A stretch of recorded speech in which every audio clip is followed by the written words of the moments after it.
Hey guys, welcome to the Liberal Hive Mind, a channel solely focused on exposing the abundant hypocrisy of the left. Alright, so there was a lot of hype, a lot of build-up. We all knew what was coming, Ron DeSantis announcing that he's running for president alongside Elon Musk on Twitter. So much hype, so much build-up, it built and built and built, and well, then it kinda just crashed. Now you guys know I don't like feeding into the whole Republican infighting stuff. I don't mind Ron DeSantis, I think he's done a pretty good job as the Florida governor, but at this point I don't think it's going any further than that. All this build up for a crash and burn. Complete campaign launch disaster. Ironically enough, that's what they're calling him. They're calling him Ron Disaster. And look, the guy did it to himself. I want to analyze where we are right now in the Republican primary without my personal biases entering the room. I want to analyze Ron DeSantis as a person, as a candidate, and of course this failed presidential launch. I mean, it was essentially us watching a plane on the runway about to take off. You're waiting, it's going down the runway, it gets a little bit of liftoff, and then boom, crashes and burns. Let me show you guys exactly what I mean by that. We got some stuff to get into, so let's roll the tape. Alright folks, let's first start off with what dropped before the Twitter space earlier in the day. Ron DeSantis releasing his first ever presidential campaign ad.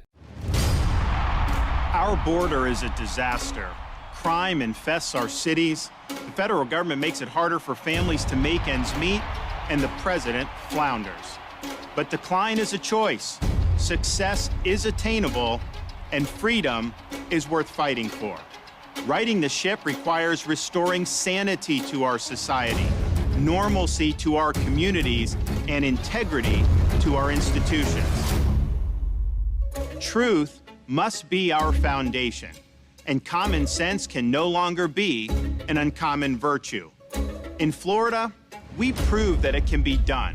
We chose facts over fear, education over indoctrination, law and order over rioting and disorder. We held the line when freedom hung in the balance. We showed that we can and must revitalize America. We need the courage to lead and the strength to win. I'm Ron DeSantis, and I'm running for president to lead our great American comeback.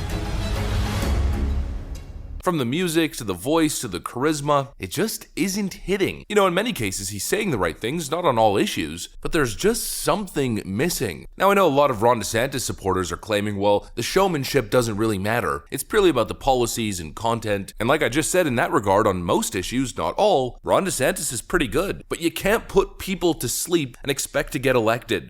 Take any political science class, and one of the first concepts that you're going to be introduced to is the idea of a charismatic leader. It's absolutely important. Without charisma, you are absolutely screwed. All this build-up. Ron DeSantis is announcing that he's gonna run next to Elon Musk. I mean, huge names. A huge announcement on the Twitter platform, and we don't even get to see Ron DeSantis' face. The Twitter space was crashing, and finally, once they get it relatively stable, Ron DeSantis just reads a script in the most monotone and boring way imaginable, frankly, putting the audience to sleep. Well, I am running for president of the United States to lead our great American comeback. Look, we know our country's going in the wrong direction. We see it with our eyes and we feel it in our bones. Our southern borders collapse. Drugs are pouring into the country. Our cities are being hollowed out by spiking crime. The federal government's making it harder for the average family to make ends meet and to attain and maintain a middle-class lifestyle. And our president, well, he lacks vigor, flounders in the face of our nation's challenges, and he takes his cues from the woke mob. I don't think it has to be this way. American decline is not inevitable. It is a choice, and we should choose a new direction, a path that will lead to American revitalization. We must restore sanity. And he was just going on and on and on. I don't even care if he's saying the right things. He's losing people's interest. That's a big fail. It has to do with two things: the way he's delivering his talking points and the way it's written. Again, I don't disagree with the message, but the way it's being delivered is boring. There's no charisma. And the way it was written was stale, like just an empty political speech that you'd expect from a member of Congress at a podium. Those boring C-SPAN clips that nobody watches. That's not presidential material, period. The whole thing was a media blunder. Team DeSantis is claiming that they broke the internet. Hi, this is Governor Ron DeSantis. I'm running for president of the United States to lead our great American comeback. We announced that on Twitter Spaces earlier tonight, and it broke the internet because so many people were excited about being on that Twitter Space. As if it was this massive, smashing success, but if anything, that had more to do with Twitter just not being ready for this size of an event. Clear tech scaling issues, more than Ron DeSantis breaking some sort of internet record. Just bad campaign decisions across the board. They should have set something up so we can see his face. And he should have come out on a stage, probably with an audience, and the most important thing, come out swinging. But instead he hopped on a Twitter call. We were all sitting there as he went on and on about policy. It just didn't hit the mark. And look, right now there's only two figures. There's Trump and Ron DeSantis. You can't compare this Twitter space disaster to Donald Trump coming down the escalator in 2016. That was a truly iconic moment. People mention it all the time. Ever since Trump came down the escalator in 2016. What prompted you, Mr. Trump, to come down the escalator in 2016? You hear it all the time because it was an iconic moment. This was anything but an iconic moment. Frankly, it felt like we were going backwards in time, to before video even existed. It was a hot, stinking pile of you-know-what of an announcement, period. And again, I don't think that's my bias speaking, I think that's just the reality. If I was a DeSantis supporter, I would be seriously concerned. I don't think this guy has what it takes for prime time, and I don't think he's winning people on the issues either. This clip's going viral after he showed up on Fox News after the Twitter space, and it's got a little bit of a rhino establishment tone to it. All right, you wore the uniform. If you are elected president, you may be the first one in a while to have worn the uniform. How would you address the ongoing war in Eastern Europe between Russia and Ukraine on day one of a Ron DeSantis presidency? Well, first, I think what we need to do as a veteran is recognize that our military has become politicized. You talk about gender ideology, you talk about things like global warming that they're somehow concerned in. That's not the military that I served in. We need to return our military to focusing on commitment, focusing on the core values and the core mission.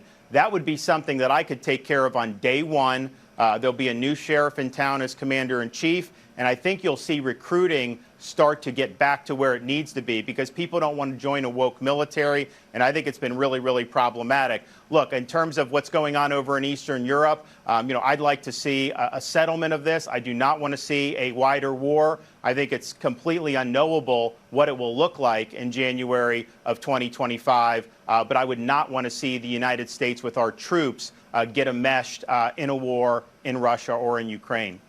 Now, at least he's not pushing the establishment warmongering as long as it takes narrative. But I really prefer Donald Trump's response of, I'm going to end that war in 24 hours. Ron DeSantis immediately pivots towards gender ideology in the military, and then gives a lukewarm response about not supporting American boots on the ground. It's not exactly convincing me on the foreign policy aspect. I'm not sure Ron DeSantis is going anywhere with his presidential bid. I don't think it's his time, and honestly, considering what I'm seeing now, I don't think it's ever going to be his time. To be honest, I think the fact that he's running for president in the first place is a huge turnoff for the entire Trump base. I think it's possibly one of the worst career decisions he's made. It shows a lack of loyalty. You can't go from Trump endorsed in 2018 barely squeaking by. I mean, Donald Trump literally got this guy elected. Everyone knows my husband Ron DeSantis is endorsed by President Trump. Make America great again. You can't go from that to refusing to even say Donald Trump's name and challenging him for the Republican nomination in the next election cycle. It shows a serious lack of loyalty, not to mention how divisive it's been for the party. But my biggest issue, frankly, is the cowardice. As the deep state continues to conspire to take Donald Trump with all of these phony investigations and these ridiculous indictments, as the FBI, the CIA collude with Democrats, politicizing and weaponizing federal agencies to go after the former president of the United States, what Ron DeSantis should be doing is defending Donald Trump, endorsing him, advising him, and if he's going to run for president against Donald Trump, well then he better be real vocal in his defense of Donald Trump from these attacks and his condemnation of these agencies. Everything has been kind of lukewarm. It gives a very establishment status quo vibe. I get it, a lot of people think that Donald Trump is too crass, but for me, all of those concerns immediately go out the window when you see the collusion, the corruption, and the interference. It's man versus machine, David versus Goliath. And if you're taking a neutral stance or you're taking the side of Goliath, my personal view, and I know a lot of people share that same view, I don't want anything to do with you. I don't know, that's just my take. Ron DeSantis says a lot of things I agree with, but they're kind of just generic Republican Republican talking points and values. His delivery is stale, nasally, kind of just putting people to sleep. He doesn't have the charisma, the showmanship. He doesn't know how to get a crowd going. And I have serious concerns I get real establishment politician vibes from him. I don't think this campaign is going anywhere. It's day one and it's already off to an absolutely disastrous start. A total failure, to be completely frank. I'm curious what you guys think though, so let me know in the comment section. That's what I got for you. If you enjoyed the video, make sure to leave a like and possibly subscribe to the channel. Of course, you know that we'd love to have you here. Thanks for watching, friends, and I'll see you on the next one.